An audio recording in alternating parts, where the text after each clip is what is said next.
And so then I did it 8 more times. 8? 8. Jeez. That's I don't even know what that means. That's so crazy. Very good. Exactly. Yeah. Oh, I got how you I doing, got man? I'm doing good. I'm a little low on energy today, but I'm doing good. Well, we will sustain for as long as we can sustain. I like the sound of that. How about you? How are you doing? Oh, I'm just fine and dandy. Do you ever do this thing? So I get a little like when we're on for the first couple of minutes, I'm like constantly looking at my video. Not entirely because I want to make sure I'm looking good, but I'm like, what's the lighting look like? Is it too harsh? Is it too bright? And I realize that my computer's always in evening mode. So I'm like, wow, do I look orange? And then I Mm. realize, oh yeah, it's just in like whatever it's called, night shift mode or whatever. Have you considered whether you maybe have like jaundice or Jaundice. too many carrots? I have been eating an exceptional amount of carrots lately. So yeah, maybe that's it. I mean, You know, that's isn't that what that's you do when it's fall? yeah, yeah. Hey, everybody, how's it going? Let's see who we got here. News Pooey's in the house. Hello, and James is here. Hey, How y'all folks. doing? So it's just the 4 of us hanging out. That's cool. Just the 4 of us. Yeah, that's all right. I like we, it. you know, we will keep on keeping on. So Okay, here, let's do a poll. I wanna put some light back there on the wall. What color should I do? I've got any color I want. I was suggested like a purple earlier, maybe. um I got nothing. I mean, like I was not prepared for color theory. Color theory, yep. Yeah, I was trying to think of something witty and like stupid and sci-fi, and just like my mind went blank. So like, All right. my answer is like F sharp or something. Oh, nice. Okay, yeah, we can do that. Cam Drew, yes, I have become one with my camera. Let me tell you about that. Let's just nerd about that for a minute. I have like kind of do feel like I've been becoming one with my camera. Not so much this camera. This is my iPhone, which is nice. But was it earlier this year? Yeah. Wow, what is time? Earlier this year, I upgraded my Well, well, it's actually a man-made construction. I upgraded my like nice camera, the thing that I do filming with, and I'm so happy with it. I cannot wait to show you all the next Star Trek fan film that we're doing because it's the first thing that I've really shot with this camera, and oh my god, it makes everything look so much better. It's just so fun. So yes, I am becoming one with my camera. Kind of like that freaky scene in Superman 3 when what's her name, the henchman's lady, I can't think of her name, but she gets sucked in by the robot thing that like scarred every kid my age. Andrew, I've successfully not thought of that in 40 years. Sorry. I mean, that's number 2, right past, dude ripping out hearts in Indiana Jones Temple of Doom. That's number 2 for hide behind the couch scenes from when we were kids. And I had Yes. completely forgotten about it. Thanks. Sorry. Yep. That's Superman 3? It was Superman 3. Yes. Yeah, it would have to be. Superman 3. Yep. Richard Pryor and oh man, what was that guy's name? I remember one line for that movie, and it's Richard Pryor saying, "You know how sometimes in the bedroom the dryers don't always work? Well, Superman's works." I don't know why that line lives in my head, and I'm sure I got it a little bit wrong, but like, Oh, that's great though. I'm definitely going to be looking for that. I'm assuming because Maddie and I, we sat down and watched Superman 1 for the first for her for the first time. I guess it was a couple months ago now, and we've been kind of slow to get around to it, but we're planning to watch Superman 2. I haven't actually talked to her about this if she wants to keep going with 3 and 4. I don't know if entirely she knows what she would be in for if she wanted to keep going with 3 and 4. Yeah. But yeah. I mean, is she familiar with the 90s Batman franchise to see how Because I mean, that's a pretty. It follows pretty much the same trajectory. That's a pretty good point, actually. Yeah, that's. Yeah, well, I would say, but the one difference is that at least with the Batman franchise, it kept feeling cinematic, whereas the Superman movies kept like leaning more and more towards like, wow, this is a made-for-TV movie, Fair. and this is one that even barely has a budget now. Yeah, James, exactly. Superman 4, we'll see. It's been forever since I've seen that one. Yeah. Which versions of Superman 2? So which version of Superman did we watch? Hold on, I've got it actually. Where is it? For Superman 2, we're actually going to. She really wants to watch both of them, both the original theatrical cut and then also the Richard Donner cut. Which is, and she wants to watch them back to back, which is, that's a lot. That's a lot. I'm kind of intrigued by it actually. So yeah, the first one we watched looks like Apple TV. What I've got on Apple TV is Superman the Special Edition, which I honestly have not really bothered to look up what that means. I'm not sure what is special about that special edition. You actually believe he can fly? Oh man, I believe that. I still get chills to this day. Have you watched the documentary that came out on Christopher Reeve? Yes. Oh my gosh, yes. It's so good. Yeah, it's really good. So yeah, we watched it. In fact, Maddie and her partner, her husband, and Sarah and I went. Elliot, yeah, everybody knows Elliot's name here.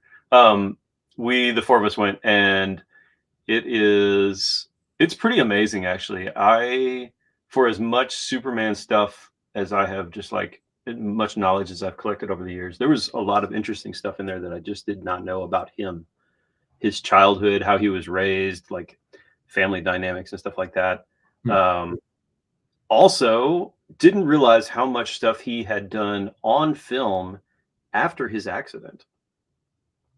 I knew he had done quite a bit, but I mean, yeah, I did not realize that. So it was very interesting. I don't want to give too much away because it's still pretty fresh out there, but let's just put it this way. There's some scenes that, obviously they play out the narrative of leading up to and then the accident happening and afterwards.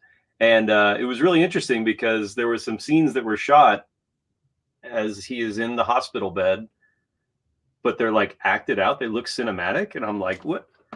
But it's him. It's very clearly him. This is not like an actor reenacting the thing. And I'm just like, what is going on here? But yeah, it turns out that was one of the things that he did after he kind of recovered a little bit, was he shot a movie where he was somebody in hospital after a tragic accident. So they kind of like played that back in. I was very thrown off by that at first because my brain immediately was like, this is a reenactment, but that is absolutely definitely Christopher Reeve, and there is no way that is deep faked. What is going on here? I'm very confused. Is he still alive? Damn it. They've been hiding him all this time. What's going on? Sigh. So yeah. But yeah, I'd highly recommend it. James and I have been talking about it a little bit. Chris Reeve Superman on and off screen. Yes, absolutely. Cool. Yeah, I need to watch it. I have got it in my queue, but I haven't gotten around to watching it yet. So yeah. Oh, here we go. Special edition is an extended cut made in 2001 with additional footage and slightly enhanced audio and effects. Okay. I like vaguely remember that coming out, but I couldn't really remember what they did to it. So it's good to know. I'm glad they didn't like go overboard and, really do a whole lot of additional effects. Right. Adding Kurt Russell and Goldie Hawn would have been really weird. Yeah, exactly. Yes. Yeah, exactly. Oh, speaking of adding, hey, Rob. How's it You're going? not Kurt Russell and Goldie Hawn. He's going to be very confused by that. My internet. Come on, internet, come back. Uh-oh. Baby, come back. Dan, do you have a mustache? Are you evil, Dan? No. If I was evil Dan, I would just have the goatee. But there is actually full beard.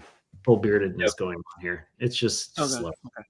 So I feel it. I feel it. How y'all doing? Sorry, I'm late. I have 85 children and 75 jobs. You only have 14 jobs. You're so lazy. Doing all right. Doing all right. How about yourself? All right. All right. Busy trying to get new content out, working on new things, working on cool stuff. So, and then again, as I said, the children have 85 activities, and then I'm supposed to be like a dad and a husband at the same time. Like, what? Ain't nobody got time for that. Nobody got time for that. So I found a solution. Bourbon. The cause and solution to many a life's problem. Oh no, I don't have my. I want to bring my Constitution glass, the one that actually has the whole Constitution on the glass. There we go. Remember that being a hot topic last time. Oh, that was fun, dude. I also, while I was in DC, I bought a little pocket-sized copy of the Constitution so I can keep it with me wherever I go. Keep it by your heart, and that way, if you get shot, cheers, stop the bullet. I was gonna say, how many movies has that been a thing where like the thing in your chest pocket blocks the bullet? Yeah, I mean, look, it is. It happened with Teddy Roosevelt, so you know. What saved you? We the people saved my life. That's right. Cheers, you guys. Cheers. Indeed. Cheers. So, Andrew, I have to say, it's been cool. It's been cool seeing you randomly outside of like the stream. I've been enjoying that. Oh yeah. Yeah. Bumped into Rob the other day at a coffee shop. What coffee? And what's funny about this is I've been trying to go to this coffee shop. So I work in like, you know, the downtown Lexington area, and I've been trying to go to this cool coffee shop for a while. And they close at like 2:45 because I guess white people don't like to work past 2:45. So I've been trying to make it there, but I'm on CP time, so I never get there. So this one particular time I made it, and I'm running in full speed because even though it says they close at 3, they actually close at 2:45. So I'm running in trying to get coffee, and I see someone with very distinct hair on the corner of my eye. I'm like, I like that girl's hair color. That's cool. And keep walking. And then turns out it's like, you know, it's Andrew and his spouse. So that was pretty funny. Yep. And here I was the whole time going, oh, he just doesn't recognize me because I look like every other white guy. You literally, no offense, you literally look like every other white person that I've ever met in my entire life. I legit thought that. I was like, I kept calling your name and you just kind of like looked at me and looked past me and I was like, oh man. No offense. No, I know you were on a mission. I could see it in your eyes. I was like, no, he's got to get in. You work on the awfully close. Yeah. Because I'm at the age where I am in near mint condition, where I have to have coffee about 3 or 4 o'clock, or I just go, it's done. My day is done. So now, did you license that from Omar, or do you have to pay him $1? Every time I say near mint condition, oh, there's another one. Yep. Every time you say what, Bob? Yeah, I mean, sorry, I'm in near mint collect. Near, I'm not quite old, but I'm quite young. Yeah, it's a slippery slope. If only I had an in. If only I knew who Omar was. I know. It's so tough. Oh. Okay, sorry, I jumped in. What were you guys talking about before I rudely intruded? We were mostly talking about Superman, actually. Yeah. Yeah. Very briefly talking about. Well, it kind of. I don't remember how it started, but we were talking about. Oh, I said something about Superman 3. That's what it was. Yeah. I wrecked Dan's childhood again. He made a reference to that lady that gets like cyber formed in Superman 3, which is which is traumatizing movie scene from our childhood, number 2. So I was gonna say, we know what traumatizing movie from our childhood number 1 to try and get more merchandise sold is. We know what that is. My children almost saw what happened, and they're like, "Daddy, what does this mean? Optimus dies." Like, no. That's just. No. I wouldn't. I wouldn't even put that in the top 10. This is like hide behind the couch moments. Oh, like, death of Optimus is sad, but like and traumatizing in a long-term kind of way, but not in a I am terrified of this thing on the screen and it's going to give me nightmares kind of way. Oh, like that's no, because again, in horror movies you expect it. So no, it's Kali Ma is the is number one for me. I see. Okay. I mean, and thinking about this as like a 12-year-old kid or whatever, that was kind of messed up. Mm-hmm. There, you could argue like maybe Indiana Jones. Some of those scenes where like faces were melting, and you're a little kid. That was kind of scary. Yeah, but that was almost silly. Like the heart ripping out and the still beating and all that. That for whatever reason, that like just terrified me for years and years and years, to the point where I didn't watch Temple of Doom for years and years and years. So, yeah. Even though your name is Dan without fear, you totally had fear. Well, look, I mean, I had to grow into it. This is true. I was always scared of like the circuit breaker. Yes, Joseph Geller. That's right. I was thinking of Ichabod Crane, the Headless Horseman. I mean, like when I was a little kid, that scared me too, because it's like on fire. There's a headless horseman, a pumpkin, and stuff. Disney has some scary things where like you're a little kid. Oh yeah. And I've tried to be cognizant of these things with my little kids, but I don't always catch everything. I'm like, hey, you should watch this, and then horrifying things happen. Like, oh, I forgot about that. Yeah, but I mean, that's part of being a kid, right? Is being unexpectedly terrified by something. Let it be Disney instead of other things. True. So, yeah. If Disney's what's scaring my kids, I'm doing a good job. Yeah, and they get a good earworm out of it that sticks with them forever. With a clip, or with it's a clippity clop, so it can't be a clip. Anyway, all right. The hip and a clippity clop. I see where you're trying to go with this. Headed chop. Anyway, maybe you need to let it go. Let it go. That's some great life advice, right? Just let it go. Oh, so one of the things that used to terrify me as a kid, y'all are going to laugh at this if I can figure out how to share things on StreamYard, which I do not know how to do. Here we go. Is this going to work? Wait. There is a present. Swear to God, Andrew, if you jump scare us with something, I'm going to be No. Not going to do that. Toilet, dude. You got pop the big bad wolf from Three Little Pigs. This freaky little guy right here. All right, so as a kid, I loved the old Buck Rogers TV show. Buck Rogers in the 25th century or something like that. And Duck there was Dodgers. Is that what you said? Duck Dodgers. Duck Dodgers and the 14th century. Yes. Yeah. And there was an episode where I don't remember it. I've never gone back to watch it, but there was they ran into a space vampire. It's literally called the space vampire. And Dan, this is exactly like I can remember the day that I was hiding behind the couch in the other room. Like the TV's on in the one room and I can see it through the hallway in the other room where I'm hiding behind the couch in that room. Still wanted to watch the rest of the episode, but whenever he popped up, I had to like go back there and just hide. And yeah, it scared the daylights out of me. Huh. I mean, look at the nails. I could kind of see that. This dude was kind of scary. My favorite. I don't super low budget. Yeah. Oh yeah. Oh, for sure. Yeah. It's I'm not sure if still shots do it justice. I need to like see.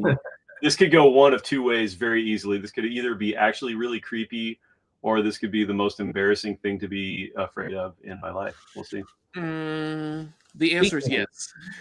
Creepy and childhood and whatnot. I have been rereading the Elric books.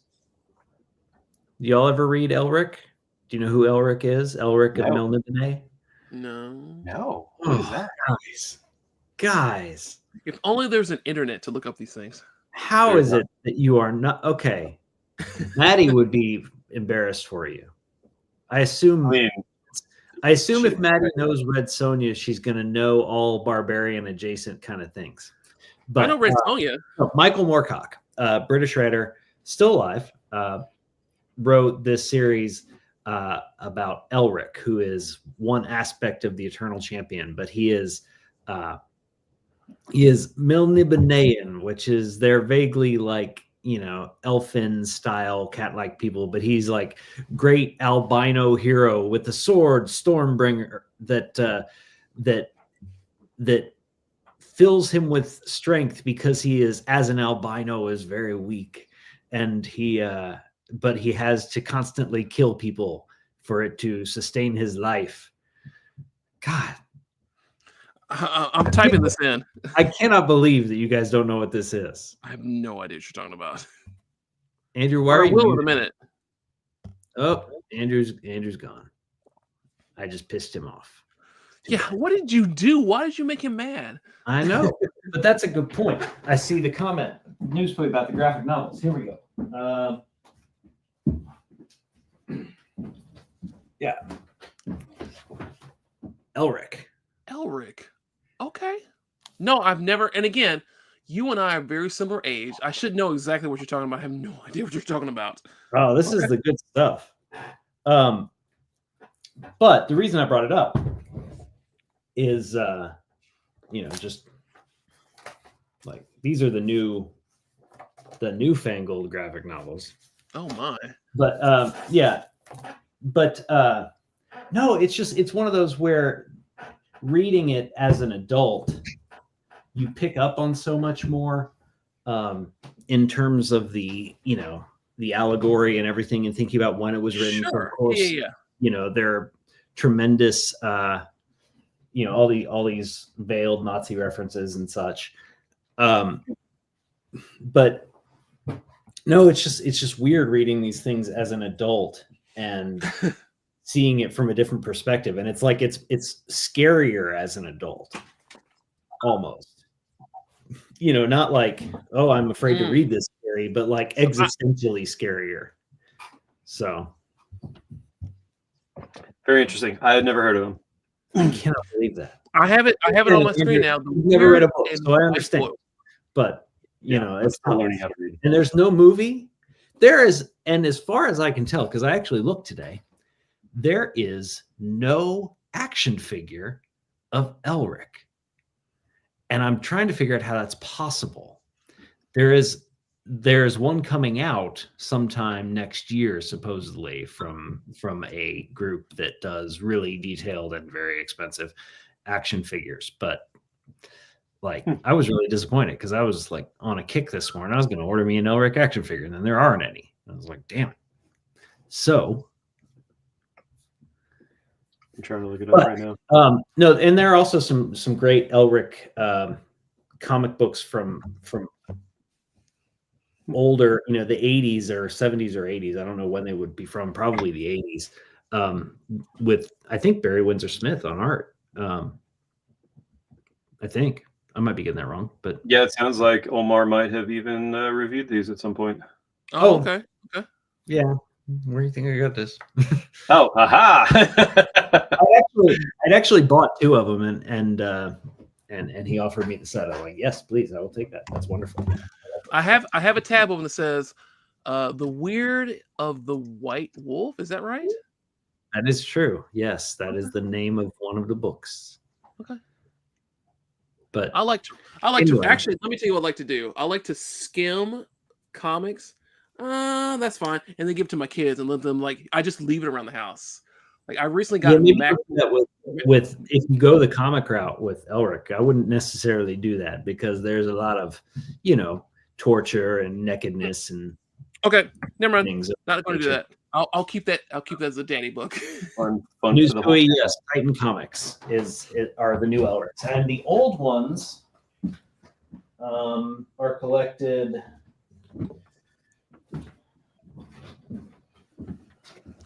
Yeah, so I've got a handful of the older books.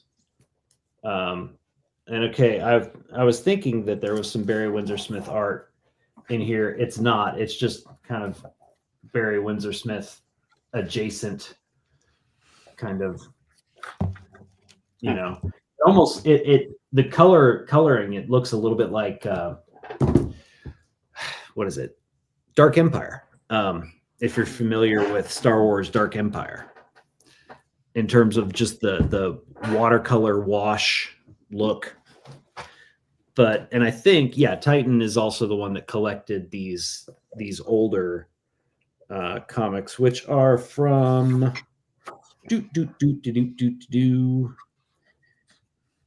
It does not tell me when it was first published, but looking at the art, it was not in past the 90s. So, okay. I will check it out since apparently this is something I've missed in my childhood. It is. I don't actually know how anyone got through their childhood without knowing who Elric is. But then again, I was, geek among geeks. So, I mean, I was pretty nerdy too. I read a lot of like Pierce Anthony and D&D and things like that, right? As a kid. Right. So. Well, okay. So here's the thing. Drizzt Do'Urden is kind of, I would say he's Elric light in a number of ways. Okay. The outcast from the race of evil beings who is a hero and whatnot. Now he doesn't have a sword that that drinks the souls of everyone around him and ultimately is going to kill him. But who doesn't? Yeah, I mean, and I don't think Drizzt Do'Urden has a Blue Oyster Cult song about his sword, things like that. But oh no, LA to Tokyo, go Godzilla. That's Blue Oyster, right? Blue Oyster Cult, right? Is in fact the Blue Oyster Cult. Yes, they also. I know white music. What's up?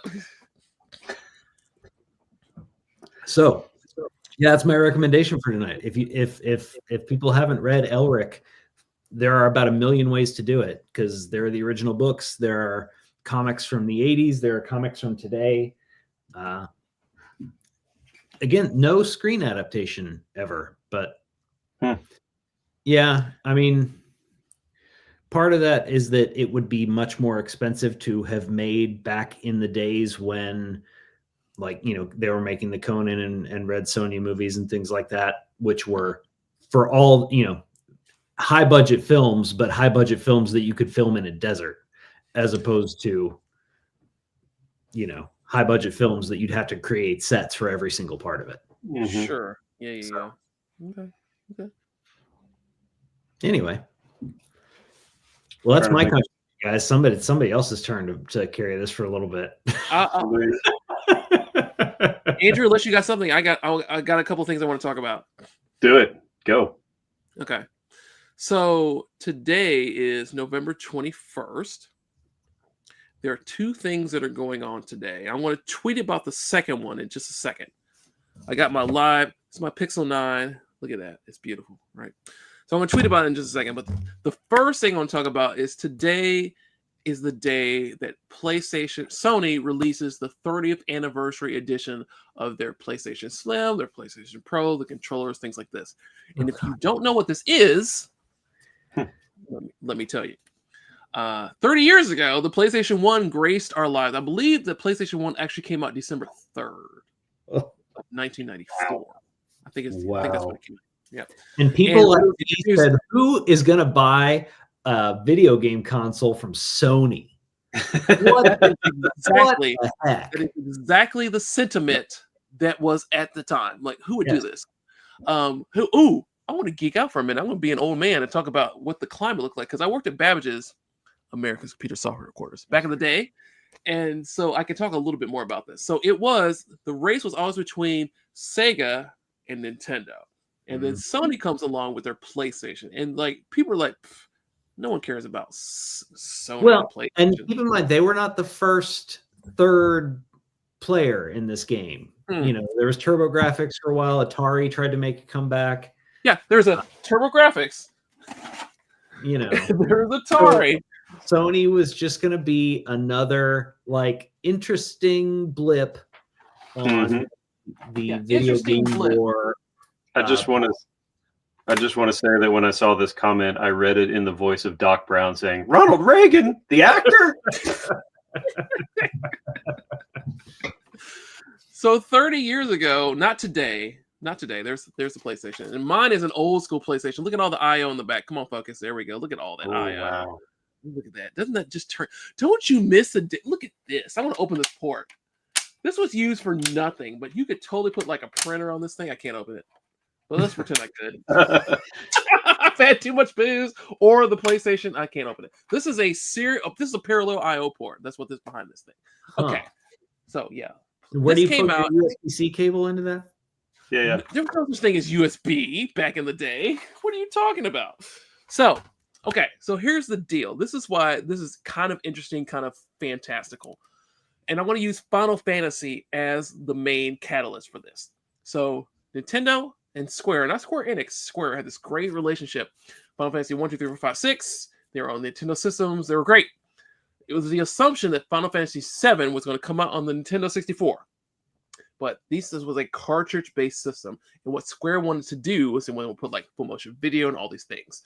And at the time, to get full motion video and things like that, that took gobs and gobs and gobs of megabits of size. But on a CD, it was nothing to have this space, right? So Sony was like, hey, we got this cool PlayStation. And the other important thing is the reason Sony ended up winning that generation is because it costs like, to make a Nintendo 64 cartridge, it was like $33 per cartridge to make the cartridge. A CD is like 50 cents because it's literally just final going, done. So third parties were totally interested in all in, like, it costs us no money to make CDs. And we can print out 3 of them. This is the 101, I believe. Yes. Let's see if we can hold that. See if that works. Can you see that 101? Yes, it is. There it is. 101. 101. There we go. There we go. There we go. There it is. Yes. Yep. Yeah. This was a launch PlayStation. Launch day one PlayStation, which I want to talk about that in just a second. So Square Enix, or excuse me, Square was all like, hey, we're going to sign up with Sony. We're going to make Final Fantasy, the next Final Fantasy. And we went on to see that Final Fantasy VII, when it came out in 1997, revolutionized RPGs, brought them in the mainframe. When I worked at Babbage's, America's Computer Software Headquarters, literally gobs of men, women, little kids, old people came in to play this game because they'd never seen anything like it, with the graphics, the ads, like it was marketing, it was fantastic, right? But all that was due to the fact that the games could run on like discs, not just one disc, not 2 discs, but 3 discs on this little awesome system.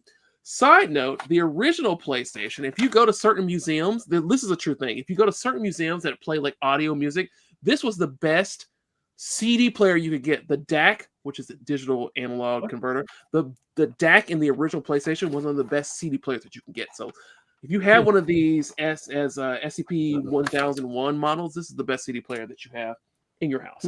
Okay, so all that was the only one 30 years ago, and mine is cool because back then I worked at the video game store in the mall, and we got our PlayStations in a couple of weeks early. And I can't get fired for this, so I'm going to tell the story. I went ahead and took one home, and I brought home Ridge Racer and Battle Arena Toshinden. And I was like, guys, come to my house. Let's go play this. And it was amazing. We were blown away because previous generation was 2D sprites at like, the maximum of 32,768 colors. But this was full polygonal, 16 million colors. We were blown away how smooth Ridge Racer was, Battle Arena Toshinden, like all these things on a PlayStation in our house. We could play Ridge Racer at our house rather than go to Tony's Arcade and like potentially get mugged. It was amazing.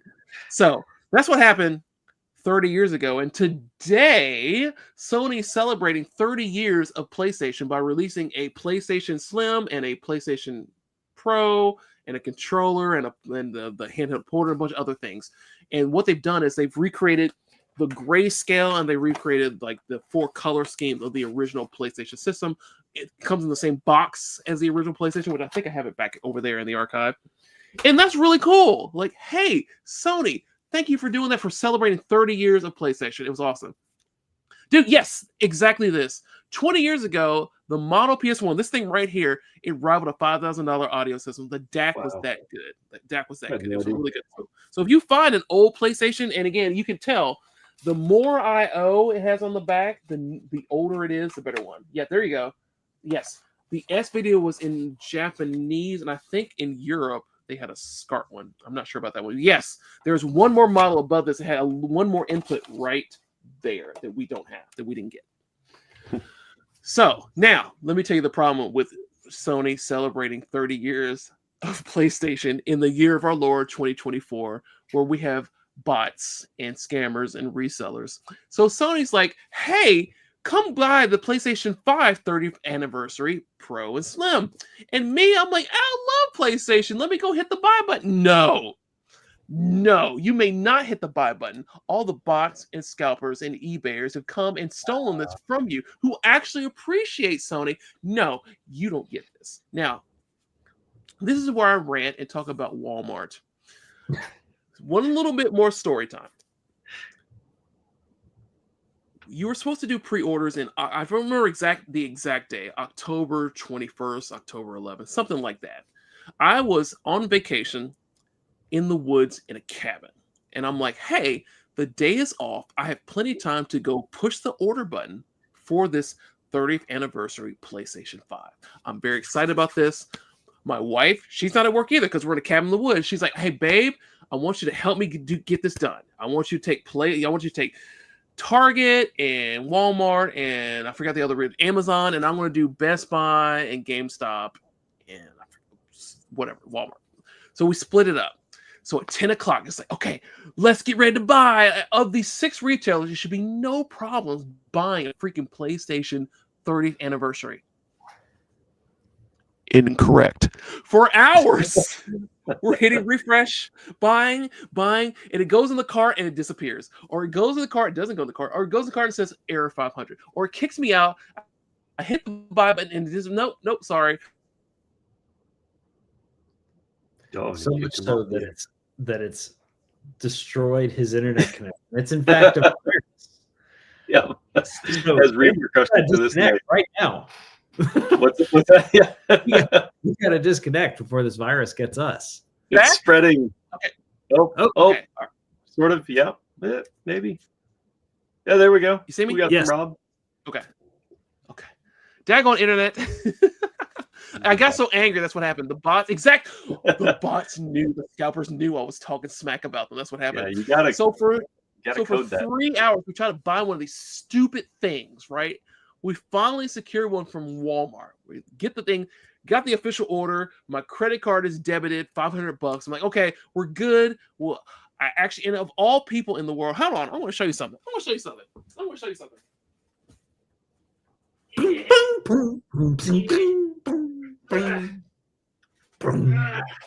Okay. Of all people that you know that quote unquote deserve a PlayStation, do y'all know what this thing is?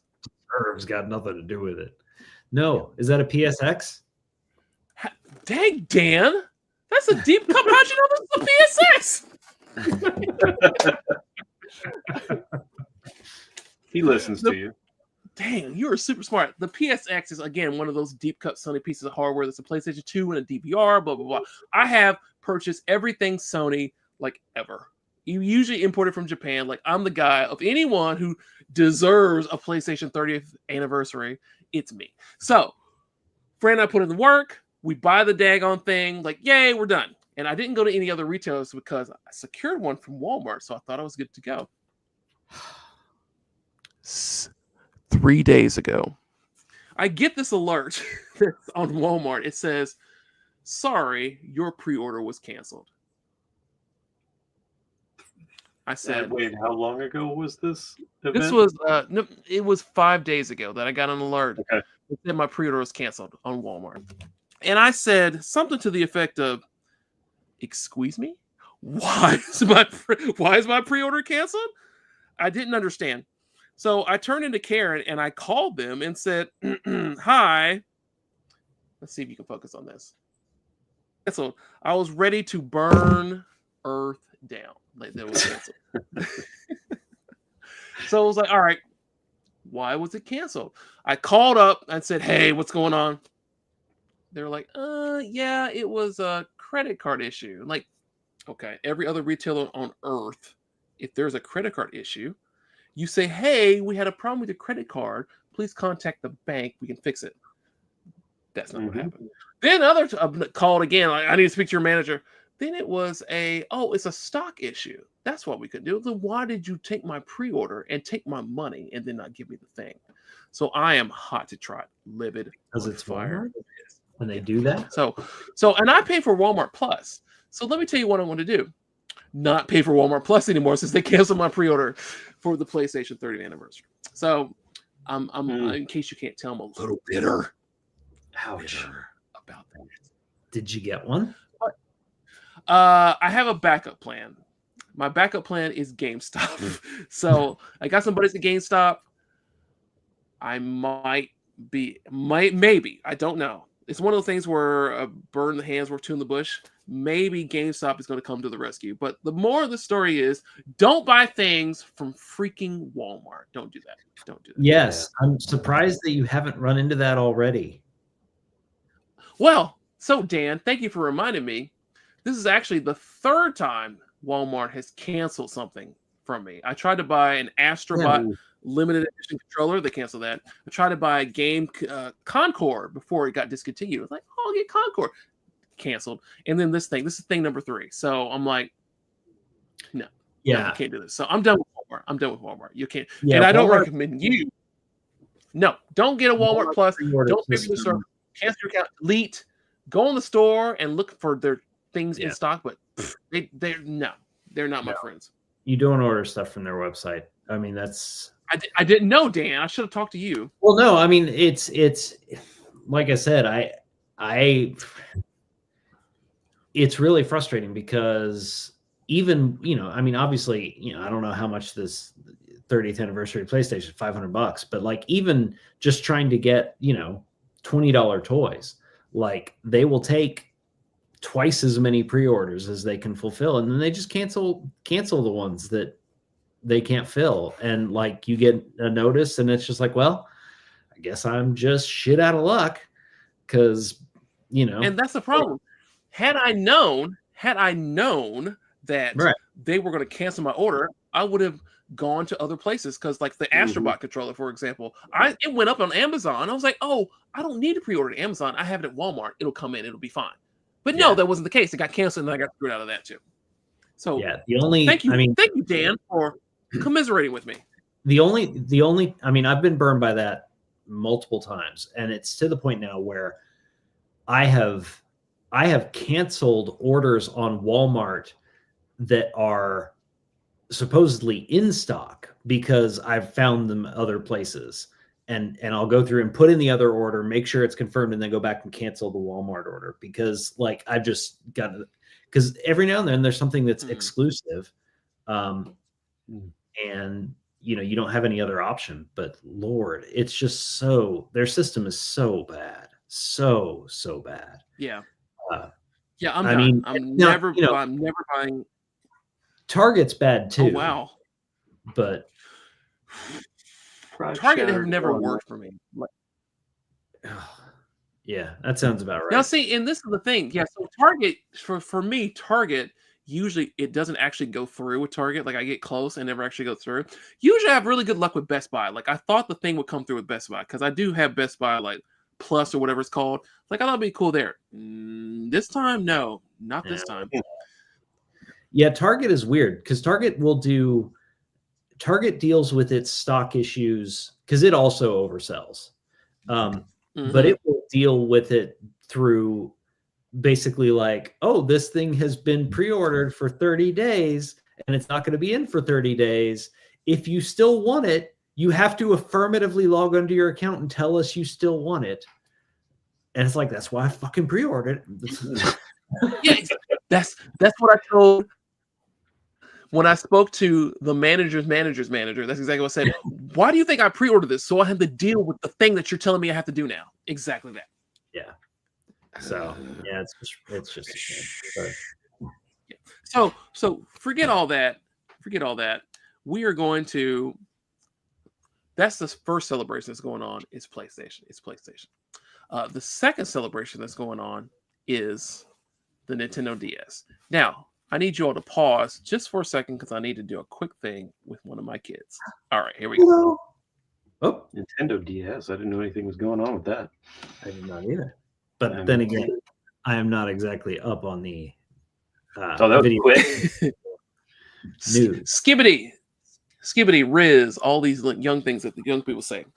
The other thing that actually happened on November 21st, this is significant, is the Nintendo DS. Andrew, You had a Nintendo DS. I did. You did.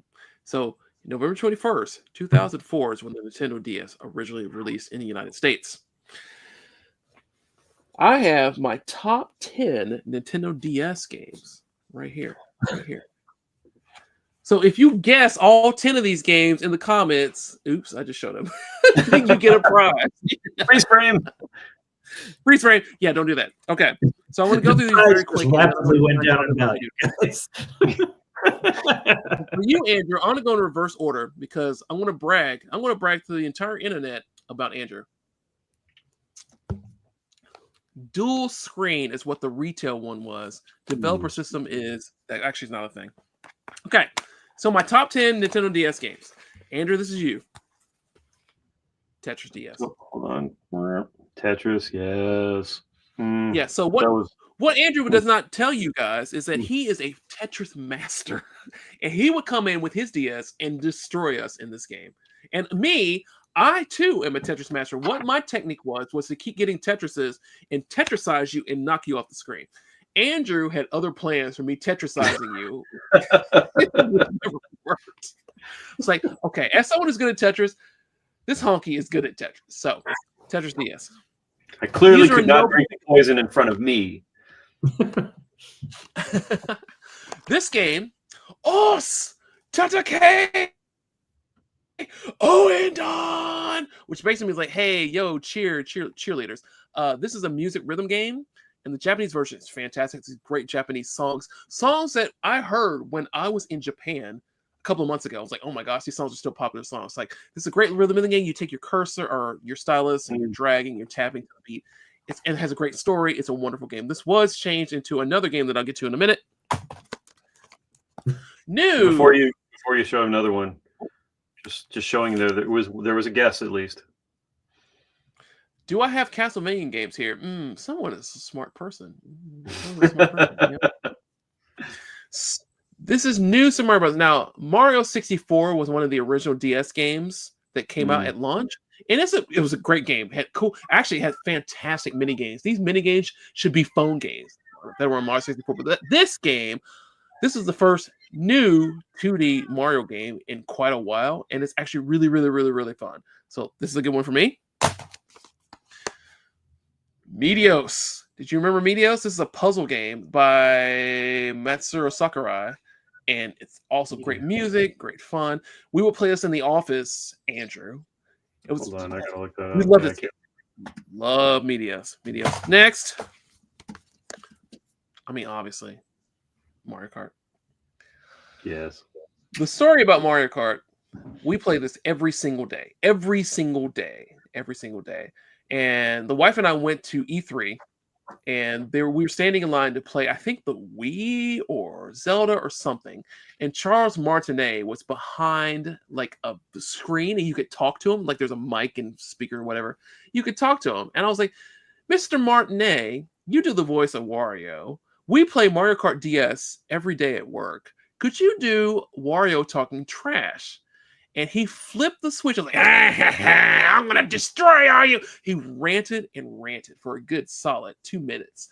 And it was like, I wish I had like a phone that could record what he was saying, because Wario was talking all kinds of trash because of Mario Kart DS. Mm-hmm. Another Japanese game, I'm cheating. Jump Superstars. This is a really cool thing. This only came out in Japan, but this is a whole bunch of anime manga folks. This is Naruto, Dragon Ball, One Piece, and a bunch of other animes from the Jump manga coming together, and they're fighting. This is a great daggone game, and because it's a fighting game, it was easy to translate into English and play and enjoy. The English version of Statake Oendon, called Elite Beat Agents. So this had a lot of like modern songs. Not modern, but US songs in it. And I met the developer at E3 about this song. And I happened to have Statake Oendon in my DS. And I had unlocked everything, the cheer girls and all that. He looked at it and he goes, oh, you're really good at this game. Why? And I showed him. He goes, you will be very happy with Elite Beat Agents when it comes out. Like, I thought that was really cool. So this game, great. Again, a music game that's different from the Japanese release, but still the same premise. A lot of fun. Almost done. Actually, I'm gonna say this is for last. Editing on the fly. Yeah, anyway. So someone in the comments absolutely mentioned, like, let's see who. Yes, it's news. There he is. News Twitch channels. I also talked about Castlevania. I picked Donasaur. I have the other two back there as well, but I love Donasaur. You know, Donasaur DS. Oh, I get it.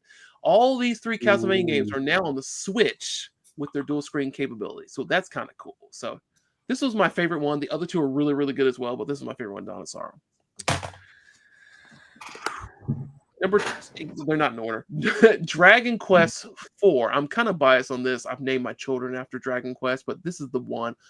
This was really cool because Dragon Warrior 4 came out on the NES, but this is like, you know, the Japanese release, translated Glad English. to hear you using the proper name, Dragon Warrior. No, I know what you're saying. This is really cool and fun. And I remember playing this game portably because I had never finished it on the NES. It was very expensive on the NES because they only made a couple copies. I don't remember if Nintendo or NX published this back in the day, but there weren't that many copies in circulation. So playing on the DS was really cool that I could play it anywhere in planes and things like that. And the story is great because it's 4 chapters of like you all with different characters, different viewpoints. And in chapter 5, everyone comes together and they go do the big adventure. That was really neat. So this one, but my number 1 DS game is in fact Dragon Quest 9. Dragon Quest 9. Sentinels of the Starry Skies. This game was amazing. I put so many hours. All my characters were 99. Omar and I used to play with this. Him and his wife and my wife. We would play with this. All of us are level 99. We played so much of this game. It was great. There's also a cool story where the 3DS had this feature called Street Pass where you could go in and close it and exchange like little pieces of data and things like that. On the DS, they didn't have that, but with this, if you close the lid, you could share 3 treasure maps and 3 dungeons, I believe is how it worked. And someone in Japan found something called, I don't remember the name of the dungeon, like the Ruby Red Dungeon of Death or something like that. But at the bottom of this dungeon were nothing but king metal slime, so you could raise your level extremely fast. So this is a cool thing that people would try to exchange this dungeon and play this and level up the characters. So I happened to find it when I was in Japan. I happened to have my DS with me. I was in Japan. I got the map. I'm like, my hero's map. How cool is this? And I had a buddy who lived in New York who really wanted this map. So I had him snail mail his cartridge. I put it in a DS here. I did the Street Pass thing. So he got the map. And then I mailed the cartridge back to him so he could spread the joy, spread the love. Wow. So Dragon Quest 9 has a very, very, very strong heart. If you call me right now, my phone would ring to the Dragon Quest 9 battle music. That's how much I love it. So, November 21st, 2030, math is hard. 20 years of the Nintendo DS. There you go. Rob, do you have a PS2 Fun controller? Of course. Within reaching distance. Yes. Yeah. So when Dragon Quest 8 came out on the PS2, this controller is awful to hold. It's terrible to hold. It sucks to hold. But I played the whole game with this controller because it was a slime. There you go. Wow. There you go. And now he has carpal tunnel. And now I have carpal tunnel syndrome. And to transition, then I'm going to be done talking because I've been talking for a long time. The transition, Dragon Quest 3 HD 2D remake. I think I got all those words right. Dragon Quest 3 HD 2D remake came out. And Dragon Quest 3 is one of those games where, especially in Japan, the urban legend about, hey, you can only release Dragon Quest games on the weekend because like everyone skips school. And this is actually a true thing. When the Dragon Quest games came out, people skip school, skip work. They would do all these things to try and get these games. So this game was so popular. It's ingrained in everyone in Japanese culture's head. They love these games. The HD 2D remake came out, and it is like Octopath Traveler and Triangle Strategy. It's this beautiful 3D world, but the characters are these high resolution 2D sprites, and they're blocky and colorful and beautiful. It's been wonderful. It's my comfort food of playing Dragon Quest. So if you are a Dragon Quest RPG person, where'd it go? I can't find it. Just pretend I had it in my hand. Here we go. Dragon Quest AC2 meme. Look how beautiful the cover art is. Look at that. Akira Toriyama artwork. May he rest in peace. It's a fantastic game. So if you like old school classic Japanese RPGs, Dragon Quest 9 is better than Dragon Quest. Oh wait, no, sorry, math is wrong. Dragon Quest 11 is better than Dragon Quest 3. I'm going to give you that, James. I'm going to give you that because after playing through Dragon Quest 11, I will say it was the best JRPG I've played in 20 years. So yes, you win that. But right under that is Dragon Quest 3 or Dragon Quest 5. 3 and 5 I go back and forth between. Okay. I'm done. Video games. Hey. So is that remake for the It's a Switch. It is for Switch and PlayStation 5 and I believe Xbox as well. I was stuck on where you mentioned the Wii earlier. I just couldn't get to Switch. I was like the box with the thing.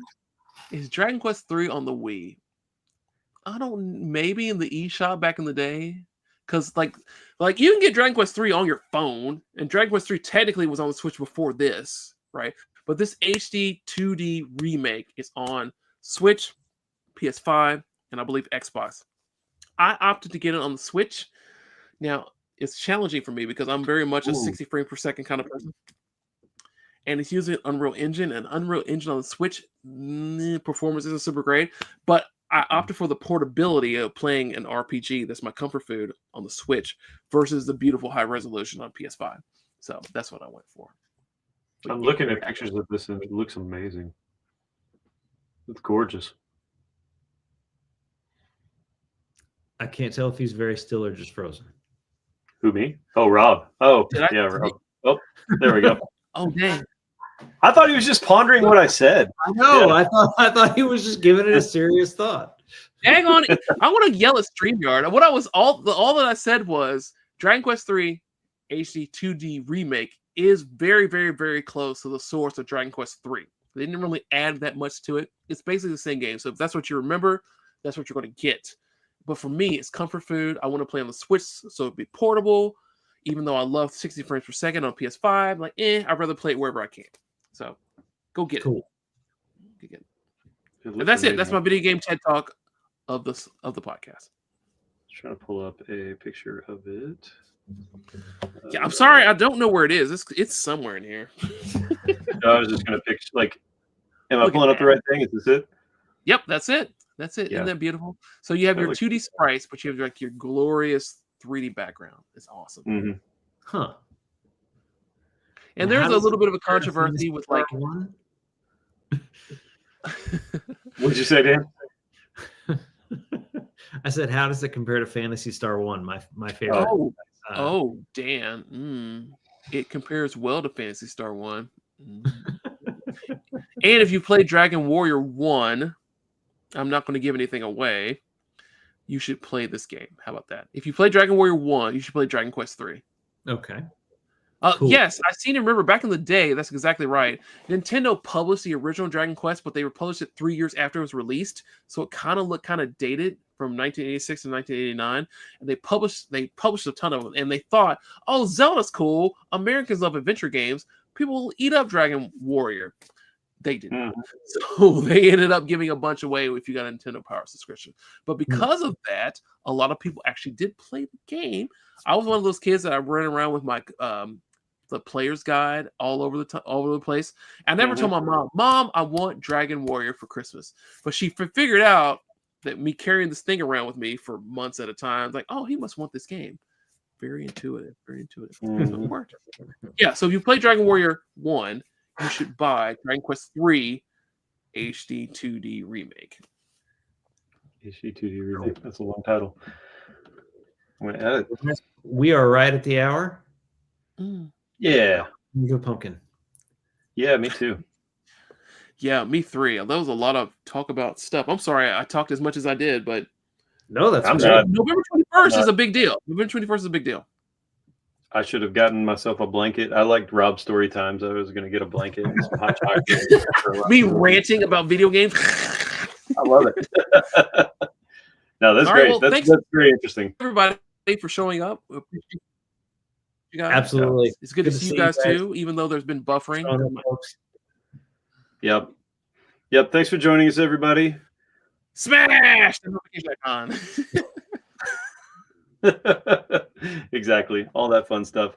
Hopefully we'll be back. I know it's the holiday season, but hopefully we'll be back in December. We'll figure it out. We'll figure something out and let you all know. Thanks for joining us. And everybody have a good night.